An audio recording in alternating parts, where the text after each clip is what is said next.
Okay, today I'm going to talk about the Smurfs Christmas Special, or as I like to call it, tiny blue druids versus a demonic Christmas sorcerer. So let's get into it. Now, before we can even talk about the Smurfs Christmas Special, before we can even talk Smurf at all, we need to talk about this holiday that they're operating, which is Christmas, this giant, shimmery cultural remix. Now, let's get some historical context in like I like to do. This thing goes down in 1982, and the studio that produces this is the legendary Hanna-Barbera. And this source material for the Smurfs themselves comes from some old Belgian comic book series. We're talking 1958.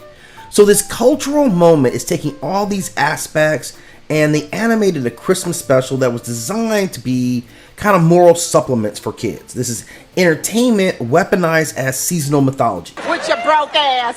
Christmas itself is the mythical chimera of holidays. It has elements of Roman Saturnalia with the gift giving, the role reversing, and the feasting. You have Germanic Yule with evergreen trees, fire rituals, winter spirits. You have Christian nativity with rebirth and the divine child motif. You have Slavic winter demons with cold, hunger, the anti-life forces, and Celtic winter solstice, singing and communal light rituals.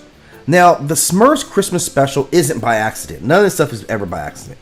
This is a funnel where all these strands of winter mythology get repackaged into this kid-friendly blue druid form that it is.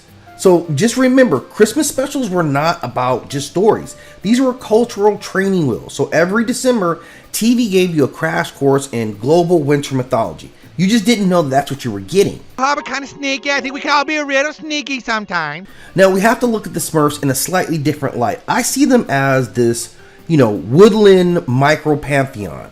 The Smurfs act like a forest pantheon, not a village. Their world is structured on old European fairy tale faith. The hidden forest communities, that sound familiar? Hobbits, mushroom houses, communal living, one red-capped wizard as their leader. You've seen all this stuff before. This is straight out of Celtic fae lore, Germanic forest spirits, like Slavic myths. A lot of this is all wrapped into ancient European or older European myths. Are you out of your mind? And the Smurfs themselves, they all represent some basic archetype in that mythology, kind of like, almost like moving like demigods. Papa Smurf is obviously your Merlin or your druidic leader, the elder. Then you have Brainy Smurf, who is like a scribe or a scholar. He's like their Smurf Thoth or Hermes, just more annoying.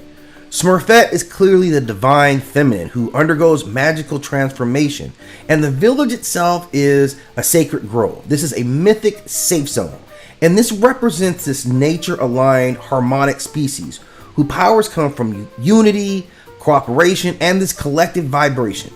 And not one individual is supreme. This is all about this collective resonance that they have. It's this whole metaphysical conflict that they have with the outside world when they have to face evil. And their villain is a winter demon wearing a human cloak. And we can talk about the smoke in the room, the mysterious cloaked sorcerer. The man isn't just a bad wizard, he's crafted after a long line of European demons. So we see the pale skin, the black winter cloak, the sharp angular face, emotionless expressions, appears during a storm, like all this stuff, just wanting to claim children. And these traits fit perfectly with Krampus, who I just talked about the other day, and Old Man Winter, who is the Devourer, or Jack Frost, more sinister folklore origins, all fit within this power fueled by the cold. I'm one of the baddest motherfuckers of all. So we see all the stuff coming back, that mythology coming back, and his psychology, which is very interesting because he represents anti-community forces, right? Cold through isolation, silence, loss of connections, darkness, and this suppression of the spirit. And he makes these bargains, this corruption of innocence. He is the mythic enemy of Christmas, not because of the religion, but because of the vibration, the positivity. He thrives in a world where voices are quiet and people are apart and warmth is gone. So the Smurfs aren't just fighting against this random wizard, they're fighting against the mythic embodiment of anti-Christmas, the spirits that freezes community and drains out the compassion. Now, of course, we see the two kids, right? And this is very specifically done. These are the two hero twins motif that we see in a lot of mythologies. This is not lost. This is a global expression that we see. We see it in Mayan culture, Navajo culture with the monster slayer and born for water. In Greek myth, this is Apollo and Artemis. We see it in Yoruba beliefs in the Igby twins. In Egyptian or Kemetic culture, it was Heresy Older and Herosis, the solar twin aspect. And in Roman culture, it was Romulus and Remus. So this idea of the sacred twins is like repeating, and what they represent in mythology is renewal, innocence, right? The future. They have dual balance. They're also rebirth. They're cosmic symmetry. So putting two children in this cosmic story is basically Christmas shouting out that this is about rebirth, and pay attention. So they put that right there at the center. Those two become the most important aspects in the story. And this is a psychological trick because kids represent the light trying to survive in the winter of despair. So they're ultimately really wrapping that in a nice, neat bow, pun intended. Now, the whole Christmas tree ceremony is straight up pagan ritual. And we see this. This goes all the way back to like Yule stuff. This is old. This is the elements of the ritual, like the circle formation, which is protective magic. It's ancient fire pits, right? The singing. And we're going to talk about singing a lot because this is vibrational spell work.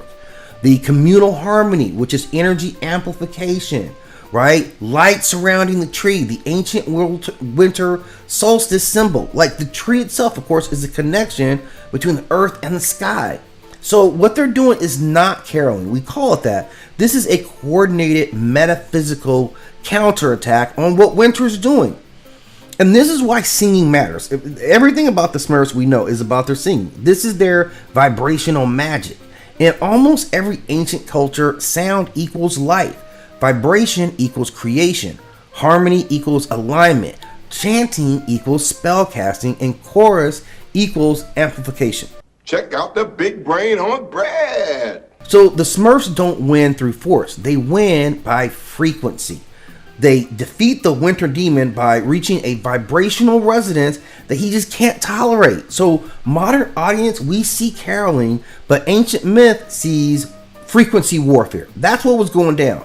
Isolation frequency versus a communal frequency. And that's exactly what it is. So we see this fight. It's his community itself versus control. Because the Smurfs themselves, they thrive when they stand together. And the demons thrive when he isolates all the vulnerable pieces. So this in itself really ties in with, most holiday folklore. It has the psychological dynamics. It represents some cult behavior. And this myth balances order and chaos. That's what they're seeking to do.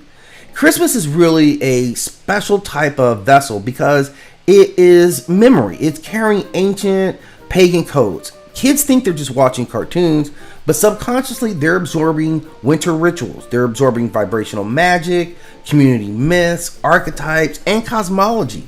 So we see a lot that's going in there. This winter monster archetype that we walk away from.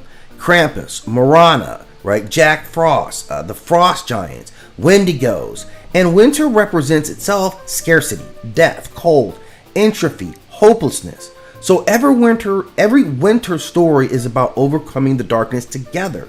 And the Smurfs, special is a micro version of that cosmic cycle. The darkness, the peril, then the unity and the rebirth. So a great story. Definitely when you watch, check it out this year, hopefully beyond. You'll take it and see some of the symbolism that these really smart writers were really good at executing and putting into the story. If you have more that you'd like to add to this, or you have some other topics you want me to do a deeper dive into, just hit me up in the comment section.